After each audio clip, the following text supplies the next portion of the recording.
Doctor Emilio Camacho Paredes, está postulado para los edictos 3 y 10 del año 2018.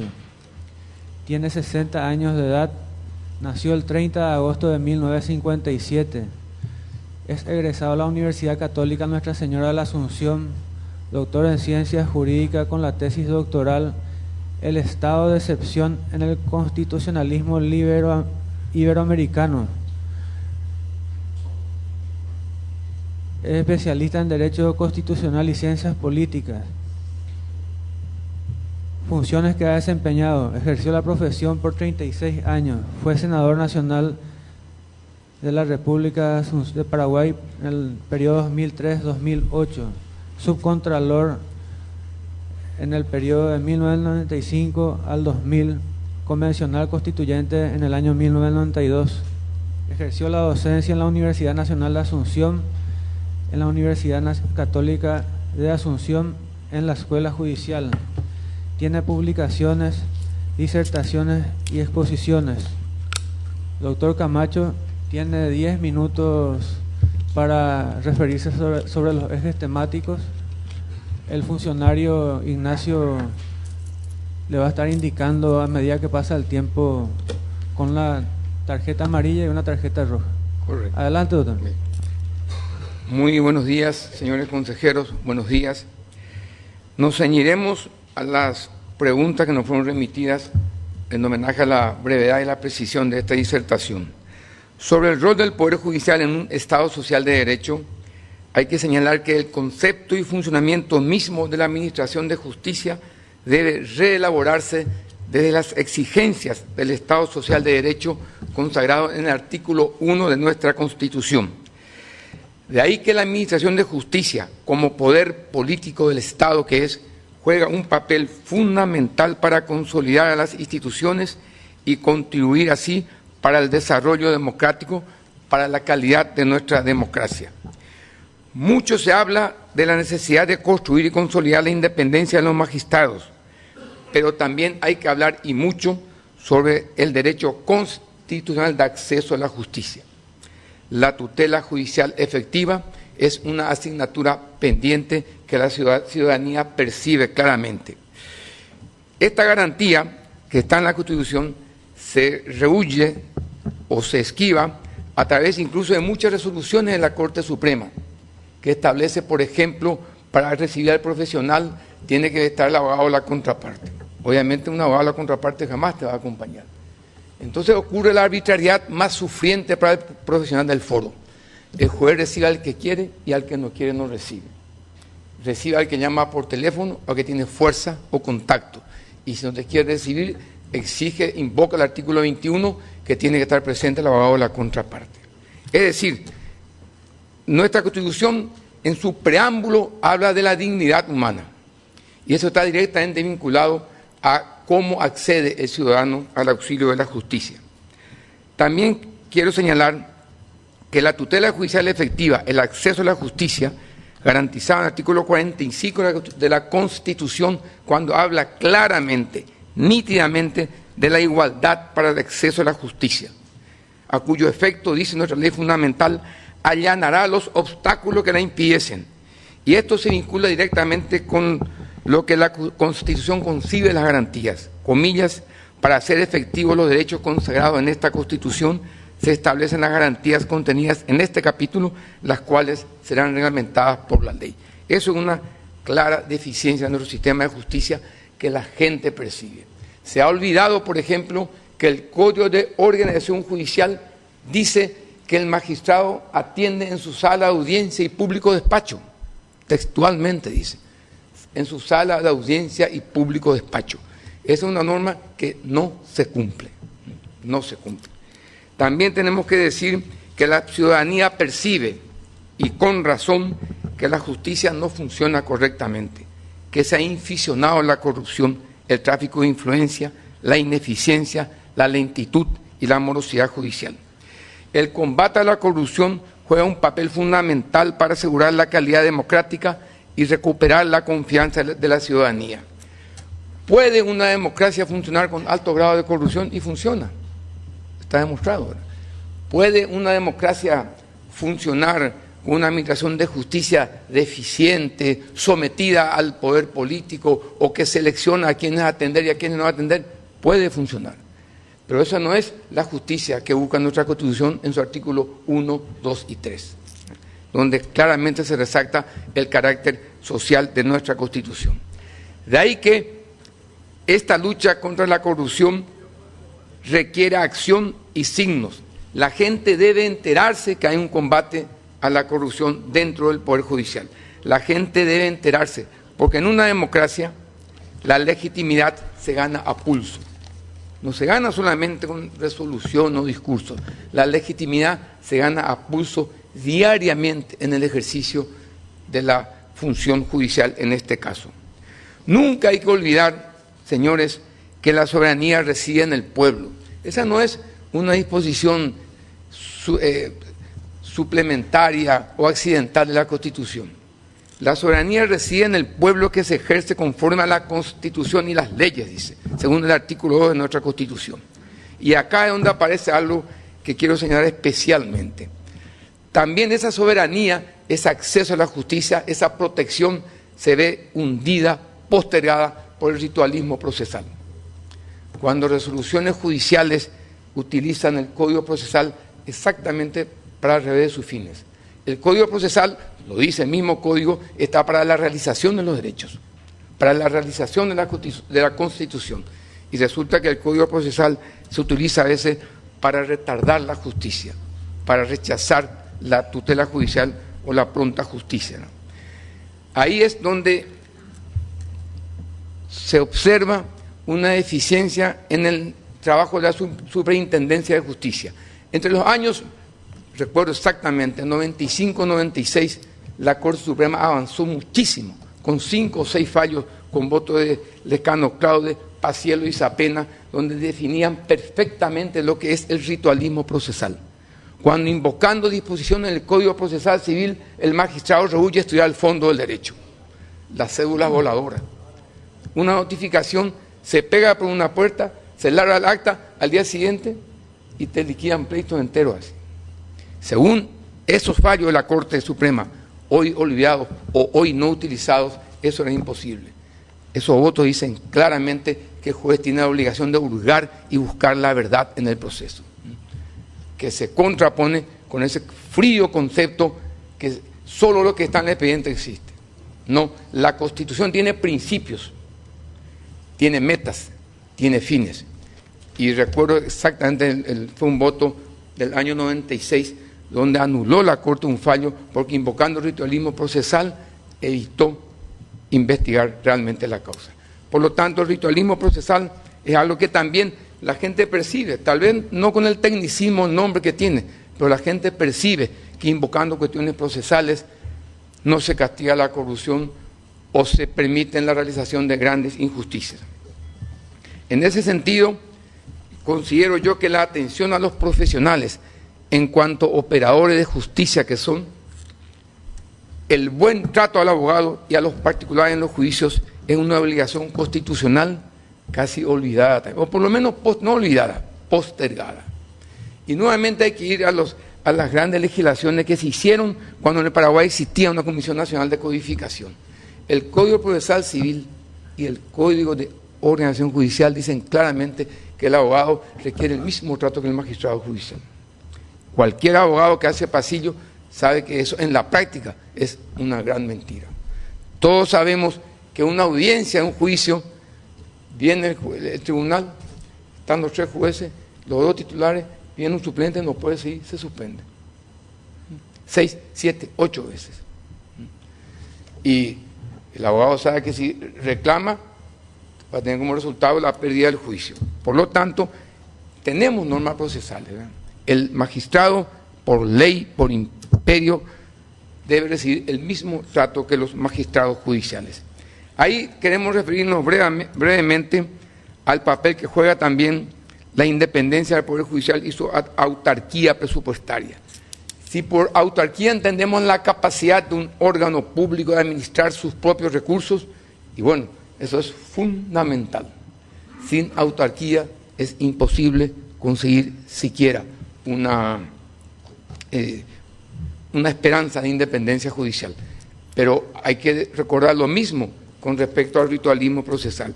Esta autarquía, el Poder Judicial debe ganarse, no basta con las simples normas. Y creo que la tarjeta, el aviso. Para concluir, entonces, con nuestro compromiso personal con la defensa de los derechos humanos y los valores democráticos, hay que señalar que más que hablar está el testimonio de vida. El testimonio de vida lo conocen todas las personas, la gente sabe en este país quién se benefició legalmente, quién no, quién ingresó pobre a la función pública y quién salió rico, así que eso queda más sometido a los criterios. Sin nuestro convencimiento como miembro que fui de la comisión redactora, los derechos humanos forman parte fundamental de nuestro sistema jurídico. Tienen el único caso en que la Constitución establece un premio especial a los derechos humanos cuando establece que los convenios internacionales sobre derechos humanos para su modificación requieren el procedimiento de la enmienda constitucional. Así, muchas gracias, es todo. Muchas gracias, doctor Camacho. Tiene la palabra el Tribunal de Honor, el doctor Luis Fernando Sosa Centurión. Buen día, doctor Camacho. Su tesis doctoral se refiere al estado de excepción.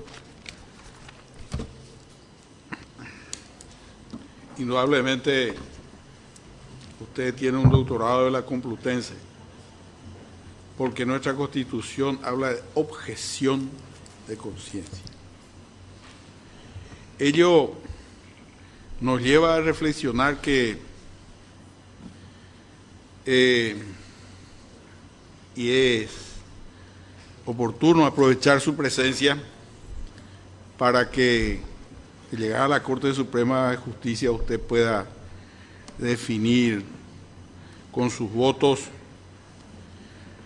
aquello de que los derechos sociales en nuestro país, en sus reclamos, son criminalizados. ¿Son qué, perdón? Criminalizados. Sí. Y la objeción de conciencia que menciona la Constitución tampoco considera a estos derechos sociales y hasta si se quiere de carácter político. ¿Cuál es su postura? Sí. Lo que plantea el doctor tiene claramente dos corrientes doctrinarias y luego vamos refiriendo a la corriente de nuestra Corte en materia de derechos sociales. Está aquello que dice que los derechos sociales de la Constitución forman parte de un proceso de realización. Es decir, hablando claramente, no es un cumplimiento directo como sería un derecho político. Por ejemplo, para el derecho al libre pensamiento basta que el Estado se abstenga a la libre expresión. El Estado se abstiene, uno expresa. Los derechos sociales tienen la carga que muchas veces requieren una actuación en positivo o negativo del Estado. Yo suscribo claramente la tesis que desde el artículo 1 hasta el final, todas las normas de la Constitución son de cumplimiento obligatorio. Voy a dar un ejemplo que nos lleva a la criminalización. Un jurista argentino llamado Roberto Gargarella, que es de la Universidad de Chicago, genuinamente liberal, sostiene que siempre hay choque de derechos. Un ejemplo, uno habla con los fiscales acá, van los manifestantes, cortan una ruta o manifiestan frente al Congreso para reclamar un derecho, dice el fiscal, libre tránsito, exposición al peligro y persigue. La doctrina de la Corte Argentina del año 98, 99, de la Corte chilena, y algo ya habla nuestra Corte, habla del choque de derechos. En una manifestación chocan dos derechos. El derecho al libre tránsito que tienen todos los ciudadanos y el derecho a manifestarse. Si uno no protesta, no se enteran las autoridades. Dice Gargarella, la protesta en sí requiere una molestia para el poder. Entonces hay que evaluar, y concluye siempre hay que terminar defendiendo de esos dos derechos, del derecho al libre tránsito y el derecho a la libertad de manifestación, hay que proteger el más importante para la democracia. Y que dudas cabe que mientras no sea permanente, el derecho más importante para la democracia es el derecho de reunión y de libre expresión. Por lo tanto, el conflicto va a dar siempre, eso sí, forma parte de un criterio judicial. Yo considero que los derechos sociales son de realización inmediata, que habrá siempre conflicto y que habrá que ir estudiando en cada caso. Segunda pregunta. En nuestro país existe una legislación que establece la prejudicialidad administrativa y la prejudicialidad penal. En el Código Aduanero, de cumplimiento obligatorio, la prejudicialidad, y la Corte Suprema de Justicia también ha extendido este concepto de prejudicialidad desde el punto de vista administrativo y los tributos en general. Es muy constante el criterio de la actuación penal directa en materia de evasión tributaria. ¿Cuál sería su postura? Sí. Bien, el doctor plantea un conflicto vigente, permanente y constante en nuestro sistema jurídico. Hay que recurrir a la filosofía misma del nuevo derecho penal. El derecho penal que introduce en los años 90 en el Paraguay con el nuevo Código Penal y el nuevo Código Procesal Penal prevé una tesis indiscutible hoy día en el mundo del garantismo constitucional: la intervención mínima del Estado en materia de penalización. Es decir, la presunción de inocencia y la más fina filosofía liberal doctrinaria indica que el Estado debe penalizar excepcionalmente al individuo. En ese sentido, la ley del año 2005, creo, de reorganización administrativa, habla algo de esa prejudicialidad. Yo, profesor, suscribo plenamente que no puede quedar librado al criterio total de los fiscales una valoración aduanera de importación. Eso es criminalizar terriblemente, convertir al fiscal, entre comillas, en un aduanero y convertir en el fiscal en algo que ninguna ley le da, en hacer los cálculos impositivos para ver si no. Es decir, algún mecanismo en el caso de importaciones y exportaciones aduaneras debe implementarse previamente.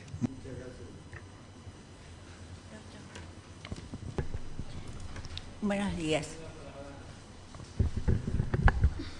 Tiene la palabra la doctora María Angélica Calvo. Doctor, ¿cómo combatiría usted la corrupción existente en el Poder Judicial?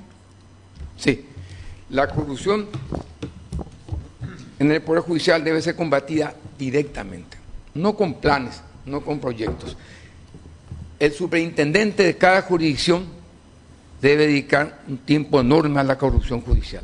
Corrupción judicial no es solamente el que recibe dinero, corrupción judicial es el fiscal que suspende 26 veces una audiencia y te avisa 10 minutos antes como abogado está. Eso es una simple actuación del superintendente de justicia, liquida eso.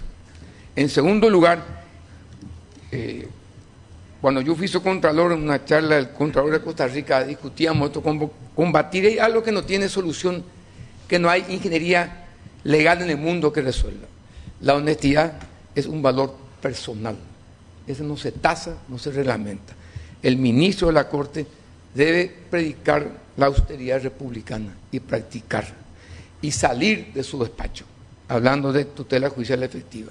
El ministro de la Corte, el desarrollo institucional pretende convertir a los jueces a veces en personas como nos enseñaban 30 años atrás con el frío texto de la ley, y eso hoy no rige eso. La ley la aplica el juez, la aplica la prensa, la aplican los políticos, la aplica la sociedad, una presión tremenda. Por lo tanto, profesora, el combate a la corrupción, aparte de la intervención directa del superintendente, también con sanciones ejemplares. La superintendencia de justicia hoy día, cualquiera que haya presentado una denuncia, parece la novela El proceso de Frank Kafka. Vos presentás, no sabes quién es el relator que lleva adelante. Salvo como estamos en Paraguay, si sos amigo tenés conocido. Cuesta, eso debe mejorar, hay que transparentar y hacer un sumario breve y rápido. Y en tercer lugar, un estricto control sobre el patrimonio de los magistrados. Eso es sabido, es que es muy fácil burlar eso, pero nunca está de más un estricto control, ¿verdad? No puede tolerarse fiscales que acceden hoy y a los 2 o 3 años tienen un Toyota, un auto de alta gama, etc. Tiene que ser un control como el cancerbero del Dante. Así tiene que estar el ministro de la Corte, porque la principal deficiencia del sistema judicial paraguayo es la corrupción. Entonces, no es cierto que un ministro va a dejar su tarea de aplicar justicia si dedica muchísimo tiempo a combatir la corrupción. Eso es. Gracias. Tiene la palabra la doctora Amparo Samaniego, viuda de Pasión. Doctor, usted, yo lo recuerdo incluso como constituyente, Sí. y acaba de mencionar que también formó parte de la comisión redactora, o sea que tuvo una actuación intensa en la constituyente, muy importante. La pregunta es la siguiente: se cuestiona permanentemente esa constitución, siempre están cuestionándola, buscándole las debilidades, pero yo le pregunto a usted como ex constituyente, a ver si considera realmente necesaria una reforma constitucional. No le teme, le voy a decir por qué. Probablemente haga falta alguna reforma, yo no digo que no, pero esa constitución tiene cerrojos, y usted lo sabe, que impiden que se la pueda violar fácilmente. Entonces, si uno hace una reforma en el supuesto de que se llegue a un acuerdo para corregir esto y esto, se abre la caja de Pandora, doctor. Y ahí ya es incontenible, y podemos volver a una época donde todas estas garantías y estas ventajas que usted acaba de mencionar y que esta constitución de este Estado social de derecho nos están garantizando. Entonces le pregunto, ¿cuál es su opinión sobre el particular? Bueno, primero le voy a responder con dos consideraciones breves sobre esta Constitución. Si alguien me pregunta, como pregunta usted, doctora, ¿qué opinión? Y yo digo que esta Constitución resistió, como diría un jurista argentino español llamado Gregorio Pérez Barba. Esta fue la primera Constitución de la historia republicana de Paraguay que resistió. En segundo lugar, fue la primera Constitución que permitió un avance en el proceso de democratización. La primera Constitución que presenció elecciones libres y competitivas realmente. La primera Constitución que permitió un cambio de signo político en el poder del Estado.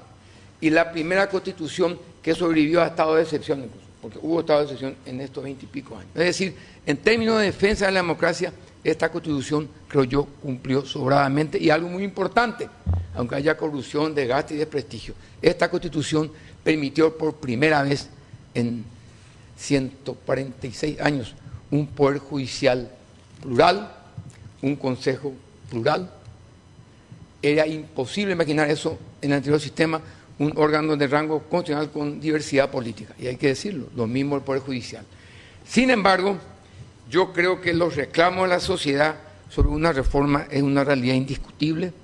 Yo creo que tienen que discutirlo. Y justamente, doctora, por el cerrojo que usted señala, es que en un 100% de la reforma está en manos del Congreso paraguayo, porque requiere mayoría absoluta, de 2/3, etc. Es la mayoría más cerrada que tenemos.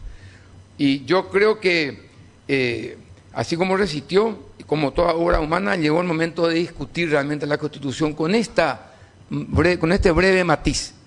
Todos, acá si preguntamos, todos vamos a querer modificar la Constitución, pero cada uno por un motivo diferente. El problema es que para construir la voluntad política, o los 2/3 del Congreso de la voluntad política, se requiere consenso de los puntos. Entonces, yo creo que considero que la reforma es irreversible, que debe venirse. Habrá riesgos, y yo creo que habrá muchos riesgos de retroceso. Yo soy un firme partidario de la asistencia, por ejemplo, de los órganos de control externo del Poder Judicial. Llámese Consejo Jurado, hay gente que no quiere saber nada de eso, pero eso formará parte del debate. Yo creo, doctora, que sí es el momento de discutir con fuerza la reforma constitucional. ¿No teme un retroceso, doctor? No, el retroceso hoy vendría desde el punto de vista de mi perspectiva ideológica, el riesgo de los derechos sociales, categórico, ¿verdad? Vendría. Los derechos de la igualdad de género, vendría. Pero si somos demócratas, la que va a definir la soberanía del pueblo. Entonces, Muchas gracias, doctor. Tiene la palabra el doctor Raúl Sapena Brugada.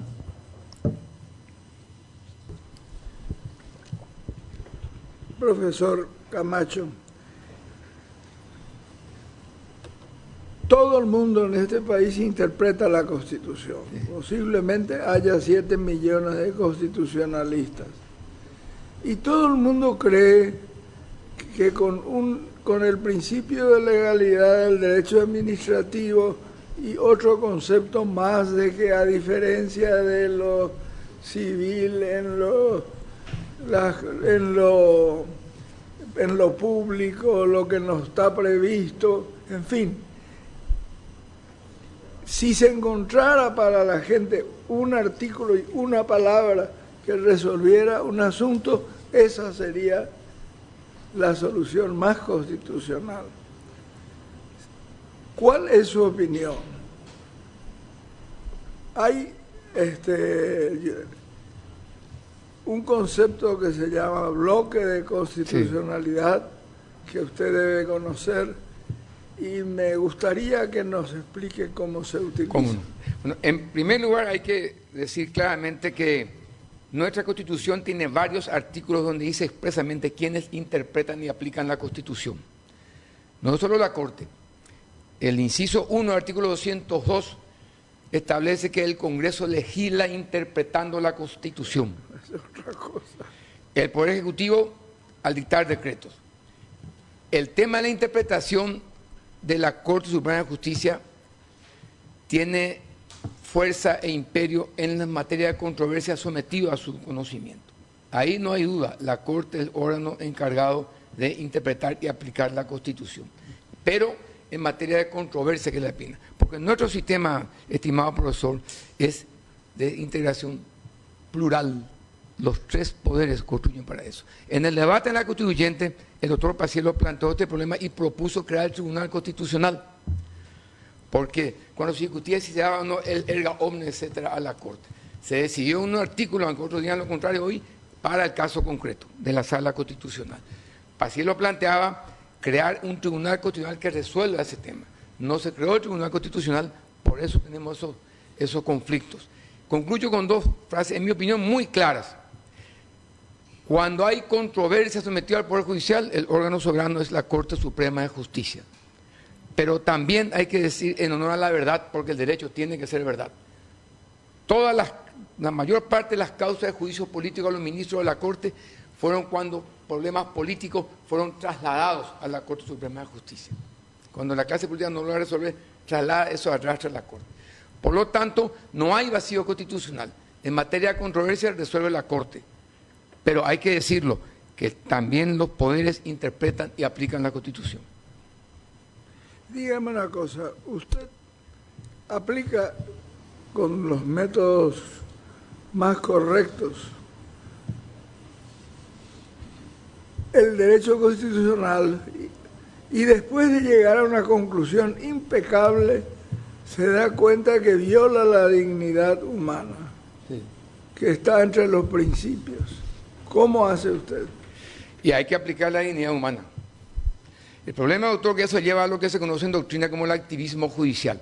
Pero hoy día, eso lo ha dicho la Corte Interamericana de Derechos Humanos, el valor supremo nuestro es la dignidad humana. Está en el preámbulo. Y es falso también, en mi opinión, que la Constitución sea unívoca. No es cierto. Nuestra Constitución es tan multívoca, le diría yo, como convencionales hubo y como votaciones hubo. Por lo tanto, la norma fundacional referencial es la dignidad humana. Se invoca la dignidad humana para la libertad, la igualdad y la justicia, dice nuestro preámbulo. Entonces, yo quiero brevemente continuar, doctor, porque usted plantea algo central ahí. Todos estos conflictos en base a la dignidad humana. Hay un fallo que yo quiero recordar, no es para despertar polémica acá, varios fallos de la Corte, que dice que en materia de limitación de derechos fundamentales tiene que ser expresa la limitación. Tiene que estar prohibido. Eso dijo la Corte en un fallo 300/2005, que lo sepa, me tocó intervenir ahí, y varios otros fallos. Eso responde a la dignidad humana, ¿verdad? La dignidad humana, si hay un valor fundamental en el derecho, no es ni la propiedad privada ni otro derecho, es la dignidad humana. Muchas gracias, doctor. Tenemos consulta de auditorio, doctor.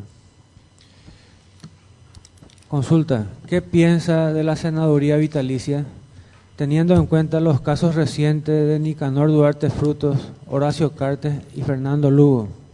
Sí, la senaduría vitalicia, voy a recordar el marco en que se dio. Yo fui constituyente y tocó negociar. Se había aprobado un artículo donde se prohibía que sean candidatos a presidenta hasta los primos segundos del presidente de la República. Y en las negociaciones hay que hacer una cláusula de paz, un artículo de convivencia con el presidente. Ese fue uno de los argumentos. Entonces, da la senaduría vitalicia, que en la práctica, y acá ya podemos discrepar, el senador vitalicio no hace quórum, no vota, tiene voz y tiene fueros. Ahí está el origen del conflicto. Pero la senaduría vitalicia fue una decisión política de la Convención Constituyente para, no sé si hoy día te va a proteger, pero dar ese rango al expresidente que no haya sido destituido. En consecuencia, ahí entra a tallar lo señalado recién por el doctor Zapena. Hay que recurrir al concepto de dignidad humana que tenemos para los conflictos. Yo creo que al no estar expresamente redactado, limitado, ¿verdad?, no existe esa prohibición. Pero también digo convencidamente, porque fui actor y fui víctima, que el Senado tiene parte de la soberanía del Estado paraguayo. El Senado es juez de sus partes. Puede que sea un defecto de la Constitución, ¿no? Al ministro de la Corte no juicia a diputados y senadores, al presidente diputados y senadores, al senador solo el senador. Ahí sí el famoso primus inter pares rige más que nunca. No hay poder judicial que pueda penetrar en materia de fueros. El diputado, el senador es juez de sí mismo. Y en esa competencia ellos, a los ejemplos, ellos funcionaron 4 años con 44 senadores. Y nadie se le va a ocurrir decir que las leyes son ilegales. Ellos consideraron que un plazo razonable para la defensa en juicio político era 19 horas, menos 10 nocturnas, 7 hábiles. Es el Congreso. Ellos decidieron quién va a ser y quién no va a ser. Y ellos van a decidir quién va a ser y no va a ser. Y si mañana hay votos para decir que juren los 2 senadores, van a jurar esos 2 y va a ser válida las leyes que hagan ese poder. Porque es una potestad del Congreso sobre sus miembros. Siguiente consulta, doctor. ¿Está de acuerdo con las huelgas judiciales de funcionarios utilizada como elemento de presión al Congreso para la aprobación del presupuesto del Poder Judicial? Yo creo que donde más duro tiene que ser a la hora de interpretar derechos sociales. La huelga del Poder Judicial es el fin del mundo. Es un padecimiento terrible, ¿verdad? En primer lugar, es un servicio público esencial, por lo tanto debe brindarse siempre. Pero en la práctica sí ocurre lo que señala en su pregunta, doctor, ocurre en la práctica y es lo que menos tendría que ocurrir, ¿verdad? Pueden hacer huelga como hacen los de la ANDE, ¿verdad?, retardar ciertas cosas, pero el acceso a la justicia jamás puede ser. Es como que el Senado se niega a redactar leyes o el presidente a firmar decretos. Siguiente consulta de auditorio, doctor. ¿Qué piensa de las denuncias de nepotismo a miembros de la Corte Suprema de Justicia? ¿Qué planes implementaría para impedirlos? La primera ley sobre el nepotismo la redacté yo, cuando era senador. Y acá hay que ser claramente honestos. Yo soy lo que considera que el ministro de la Corte, el presidente de la República, un consejero, tiene que tener total libertad para su principal colaborador. Esa primera ley expresamente reservaba ese derecho para el ministro de la Corte, el fiscal general, el legislador. Son poderes del Estado, personas de estricta confianza. Nada de concurso, ni de nepotismo, ni de prohibir que se contraten parientes. Y dábamos como ejemplo que cuando John Kennedy quiso reformar los derechos civiles en Estados Unidos, le llevó a Robert Kennedy como ministro de Justicia. Es decir, yo soy un partidario de que la dirigencia de un Estado tiene que tener esa potestad. Ahora bien, el nepotismo pariente es un cáncer doloroso, una terrible injusticia, y yo creo que lo que más hace es confiar. Los abogados vamos ahí y vemos al juez Pérez, sus 2 hijos en la fiscalía, el otro allá, todo y vos trabajando ahí y con tu hijo desempleado. Eso golpea brutalmente. El nepotismo es algo que debe ser combatido en forma intransigente, en mi opinión, con las excepciones que yo señalo. Muchas gracias, doctor. Por secretaría tenemos publicaciones que hacen referencia a su persona, doctor Camacho. Sí. 20 de noviembre de 2016. Ex senador niega injerencia del legislador. Emilio Camacho, abogado y asesor externo de la Cámara de Diputados, confirmó que litiga en el caso de mensura judicial en unas tierras en Pedro Juan Caballero. Sí. Yo soy asesor externo de la Cámara de Diputados. Mensualmente hago mis informes. Últimamente estuve asesorando a la Comisión Bicameral de Investigación de Ilícitos y como abogado tengo varios pleitos en tribunales donde los trops cordones son mis representados. Si bien es cierto, ya contestó por escrito, no sé si quiere referirse. Sí, cómo no. Por favor. Voy a responder. En primer lugar, yo de hace un año estoy como asesor en la Cámara de Senadores y en la cultura dominante vigente de hace 10 días estoy desempleado en ese cargo. Por lo tanto, no es actual esa noticia. Yo no demandé, yo intervengo en el juicio caratulado Agroganadera Quirabán S.A. y otros contra Jorge Luis Prop Cordón y otros sobre nulidad de actos jurídicos. Yo intervine para responder una demanda. Eso todos sabemos que cambia sustancialmente la realidad en cualquier juicio.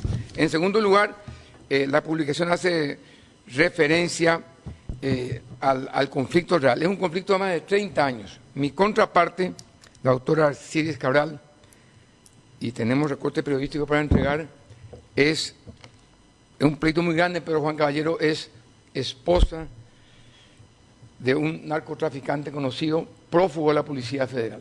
Ese es el nivel del conflicto allá. La familia Cordones recurrió a Asunción justamente por el temor a litigar en Pedro Juan Caballero, porque nadie se animaba.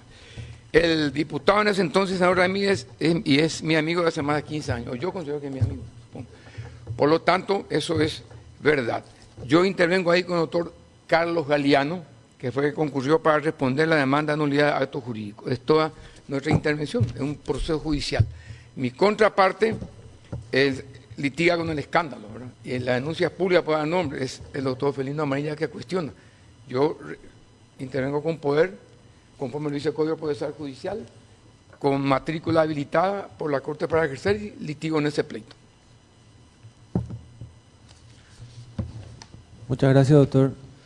Tenemos otra publicación. Sí.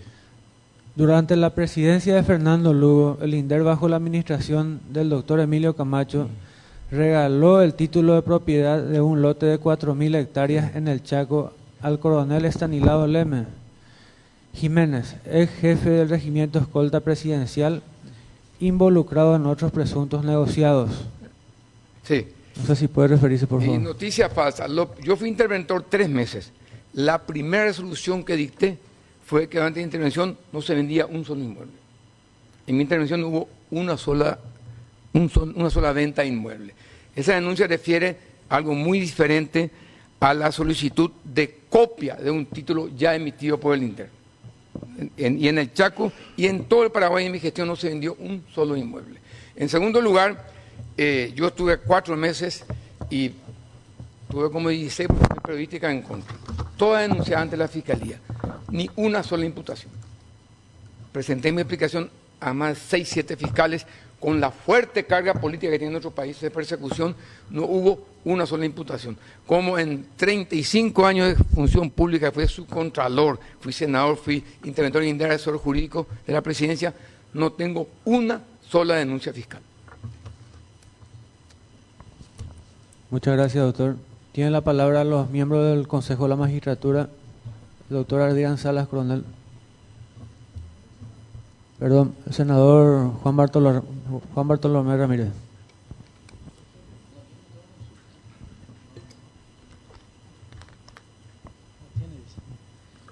Buen día, doctor Camacho. Usted se refirió a la figura de las declaraciones de inconstitucionalidades que de repente no tienen efecto erga omnes. Sí. Tuvimos casos inconvenientes en la Corte, recordarán, cuando se implementaba la ley de la función pública, muchos funcionarios, sindicatos, instituciones públicas recurrieron masivamente. Si mal no recuerdo, se instalaron como 2.000 acciones ante la Corte. Igualmente los famosos casos de las viuditas que recurrían contra la ley del presupuesto general de gastos de la nación. Y para esos casos yo creo que se tiene que ver que las resoluciones de la Corte, los fallos, tengan ese efecto erga omnes. A su modo de ver, a su criterio, ¿cuál sería el mecanismo de solución para esos casos, o con esta Constitución es inviable pensar en eso? Mire, es una pregunta esencial que hace al sistema. Eso se debatió mucho en la redactora y salió ese artículo de la Sala Constitucional para el caso concreto, que ya estaba, dicho sea de paso, en el Código Procesal Civil de Mendonca, para el caso concreto. Nunca hubo problema por el enorme peso que tiene la sentencia de la Corte. Ahora bien, ya en la democracia, el doctor Lescano Clarne sostiene no solo la posibilidad de que exista, sino que los fallos plenarios de la Corte tendrían efecto erga omnes. Yo considero que en esta materia hay que ser muy riguroso, ¿verdad? Yo creo que hace falta una reforma constitucional que diga expresamente el efecto erga omnes. También lo planteó el doctor Paciello en la redactora y planteó esa potestad para el Tribunal Constitucional. ¿Por qué se debate esto? ¿Por qué el Tribunal Supremo de Estados Unidos, vía doctrinaria, ellos no tienen competencia en ley, vía doctrinaria impusieron ese criterio? Porque afecta directamente a la relación de poder. Un órgano con capacidad de erga omnes de anular leyes, decretos, en general, es indudablemente de carácter político. El derecho comparado ha encontrado solución con los tribunales constitucionales, que hoy ya tienen varios países de Sudamérica y toda Europa occidental prácticamente. Otros países por la vía de la jurisprudencia. Puntualmente, doctor, respondiendo a su pregunta, yo creo que debe introducirse en la Constitución los efectos erga omnes, siempre que eso esté dado a un órgano especial. ¿Qué define un tribunal constitucional? Definen tres cosas. Uno, no es un poder del Estado. Dos, normalmente se lo designan para 7, 8, 9 o 10 años. Es un órgano realmente que está fuera. Entonces no entra en el conflicto de poder, que es, reitero, que arrastró a juicio político los doctores Fernández y todo. Y justamente cuando ellos hicieron fallos que la clase política consideraba que se excedía de sus funciones. Entonces, para eso se crea un órgano llamado Tribunal Constitucional. Excelente. ¿Qué opinión tiene con relación a la figura de la certeza constitucional? Yo creo que eso es una interpretación forzada de la Corte Suprema de Justicia. Nuestro derecho es muy sabio, y voy a recordar a dos personas, ¿verdad?, que tuvieron participación decisiva en la realidad. Eso se discutió hasta el hartazgo entre el doctor Óscar Paciello, acá está yo debo recordar perfectamente, porque era un problema ya en los tribunales cuando eso. Y Paciello porque fue muy celoso, no, las atribuciones hay que cuidar mucho. Yo creo que acá la Corte utilizó esa figura para temas muy polémicos, la duración de los ministros de la Corte, etcétera, no precisamente para temas que transmitan tranquilidad y seguridad a la ciudadanía. Yo creo que eso es legal, lo dice la Corte, pero tendría que ser utilizado hoy día excepcionalmente, porque si no, lo que litigamos no tenemos ninguna garantía procesal. Gracias, doctor. Me pide la palabra el doctor Raúl Sapena. Adelante, doctor.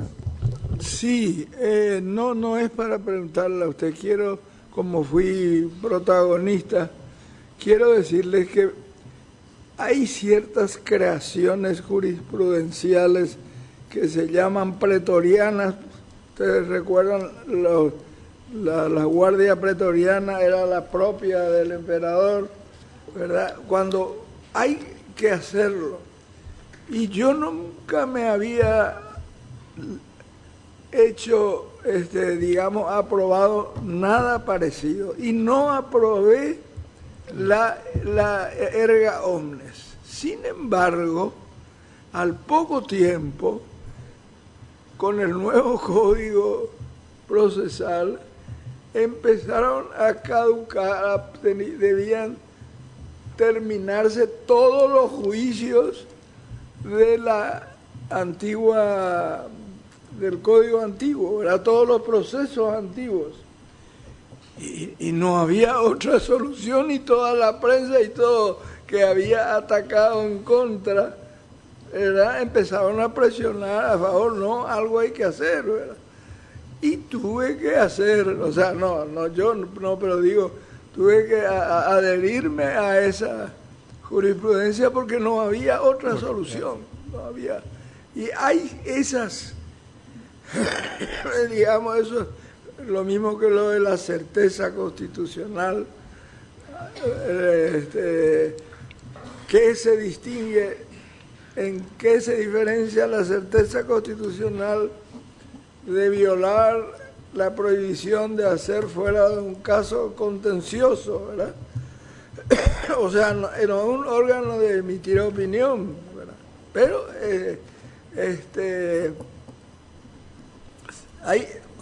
no voy a seguir más porque estoy extralimitándome en el tiempo, pero quiero decirles que muchas veces la Corte se ve obligada a hacer algunas soluciones que quedan, digamos, en suspenso para que alguna vez una constitución las legalice totalmente, si se quiere, ¿verdad? Pero no se puede dejar de hacer. Perdón. Muchas gracias por su intervención, doctor. Tiene la palabra el doctor Cristian Kriskovic. Muy buenos días, profesor. Hoy los miembros del jurado, acá estamos dos representantes del Consejo, nos desayunamos con algo no tan sabroso como la banana del senador Paco A. Ledesma, lamentablemente. Hoy se publicitó, profesor, una sentencia de la Corte Suprema de Justicia que anula una remoción que hizo el jurado de enjuiciamiento de magistrados contra una magistrada, bueno, más bien un tribunal y un juez de Canindeyú, donde mi opinión, después le voy a preguntar la suya, es que la Corte Suprema se ha extralimitado en sus funciones. Por un lado, si bien está prevista la acción de inconstitucionalidad contra las sentencias del jurado, la Corte solo puede estudiar si se cumplió o no, si se respetó o no el debido proceso, porque de lo contrario estaría interfiriendo con la institución que la constituyente decidió sea la única que juzgue si hay o no mal desempeño de funciones. Sin embargo, leyendo el fallo, podemos ver que no solamente revisa nuestra opinión, sino también la actuación de esos magistrados en aquel juicio que motivó su remoción. Es decir, está revisando dos fallos y extralimitándose en sus funciones. Usted en su exposición habló de que el exceso de ritualismo procesal deja impune delitos. Y en este caso, la Corte, yo creo que, además de una grave injerencia, está dejando impune el mal desempeño de magistrados. ¿Cómo evitamos ese exceso de la Corte? Sin la sentencia, para mí es clara, doctor. El único órgano capacitado para destituir magistrados es el jurado de enjuiciamiento de magistrados. No existe otro órgano. Yo creo que si la Corte avanza sobre el criterio que utilizaban los señores miembros del jurado y se está convirtiendo ella en jurado de enjuiciamiento de magistrados. Es decir, es para mí un fallo en contra del texto claro y expreso de la ley. Es un fallo que prevarica. Como ya no son los primeros fallos. Y por esas cosas de la vida, yo conozco personalmente el caso de esos magistrados y las causales de la destitución. En segundo lugar, justamente una de las cuestiones que más se debatió en la convención fue el sistema de control del Poder Judicial. Yo lo doy como ejemplo a mis alumnos. Entre 1870, primera Constitución liberal, a 1992, no se llegan a 15 jueces destituidos por corrupción. En más de 100 años. Es decir, el control interno lleva directamente al corporativismo judicial. Nadie va a destituir a un amigo con quien vos trabajás hace 20, 30 años. La presencia de la clase política hay que nivelarse, pero el control externo es indiscutible porque el Poder Judicial es un poder del Estado y por lo tanto tiene que tener un control sobre sus decisiones. Y el jurado de enjuiciamiento se hizo para eso y para eso se hizo el Consejo. Termino con esto. Tan cautos fueron los convencionales que el proyecto original tenía un solo órgano que selecciona, sanciona y destituye al juez. Hubo temor en los convencionales a dar demasiado para un órgano y por eso se dividió. Uno lo selecciona la terna y otro el Consejo. Pero reitero, yo creo que eso hoy día es una muy mala noticia.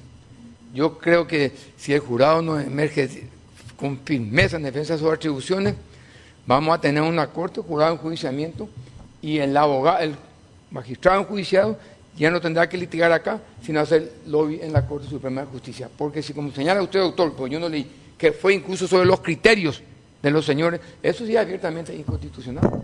Lo único que la Corte puede revisar, así como los fallos del TSJE, es si no se violó la garantía del debido proceso, 16 y 17 de la Constitución Nacional. Solo eso. Muchas gracias, doctor. Tiene la palabra el doctor Carlos Cabrera. Buenos días, doctor. La Constitución Nacional establece que tenemos idiomas oficiales. Tenemos vigencia una ley de lenguas. ¿Cómo usted, en el caso de que llegue a ser miembro de corte, podrá implementar esta situación de la aplicación de la ley de lenguas, sobre todo para el interior y zonas de frontera? Sí. Bueno, en primer lugar es una lengua oficial, por lo tanto el Estado está obligado a dominar esas dos lenguas. En el ejercicio de la profesión es frecuente, ¿verdad?, que un actuario toma declaración, por ejemplo, y pretende que el declarante lo haga en castellano y no habla castellano. Hay la obligación de tomarlo en guaraní. Hay muchos problemas. Una grafía guaraní muy polémica, hasta ahora hay tradicional o no, etcétera. Pero el peñañe en baña de para yo juega guaraní, pero emata la juicio, porque si no, no hay tutela judicial para el procesado, ¿verdad? Tiene que hablar. A mí me tocó dos incidentes en que el secretario le preguntaba en castellano y yo le dije, no, pregúntenle en guaraní, porque litigo muchos temas de tierra. Tiene que litigar.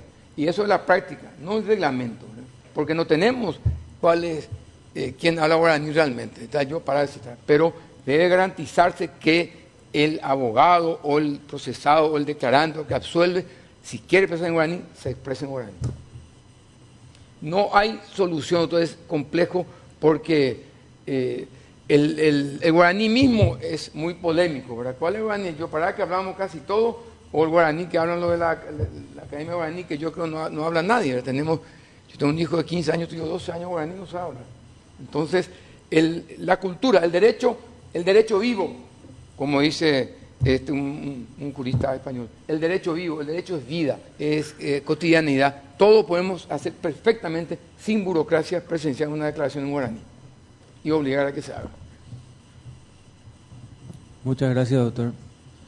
Tiene la palabra el diputado nacional Roberto González.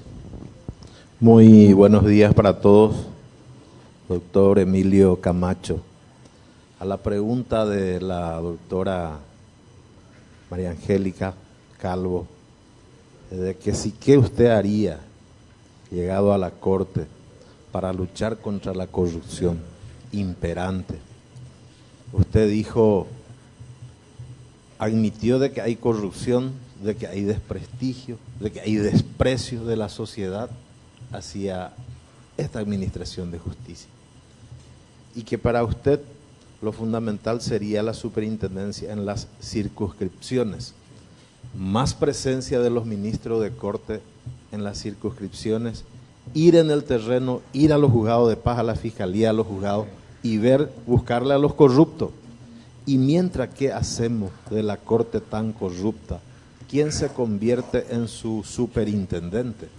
Y le voy a dar solamente dos ejemplos y usted conoce muy bien en la guaraní porque pese a la ñande constitución y catujañan yo para lleva hande y cua poner porque ende eguatá la tribunal de pube. Por lo tanto, conoces perfectamente que en la Corte está habilitada una mesa de admisibilidad para introducir una acción de inconstitucionalidad, pero un ciudadano común de a pie y sin recurso y que no tiene forma de pagar el peaje o la tasa o la contribución, mi apreciado profesor Sosa, no sé qué dentro de qué categoría vamos a clasificar, pero hay una tasa o un peaje o un impuesto para la admisibilidad en la corte. Usted sabe de qué le estoy hablando, porque otro ejemplo, hay acción de inconstitucionalidad que conlleva el pedido de medida cautelar para que se le cancele el efecto, se le quite el efecto a una ley, a una resolución, a un decreto. Y la Corte otorga. Un ejemplo, voy a poner la importación de vehículos usados. Y yo, importador, si tengo para pasar la admisibilidad porque tengo para mi peaje, necesito el segundo peaje para conseguir la medida cautelar que suspende el efecto de esa ley o de ese decreto.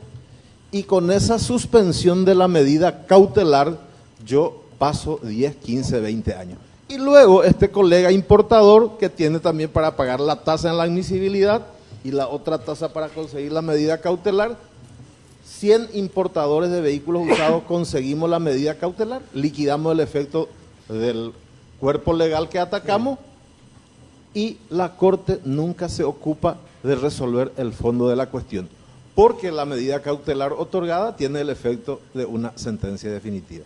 ¿Cuál es su criterio al respecto, doctor Camacho? Bueno, señor consejero, usted hizo una radiografía.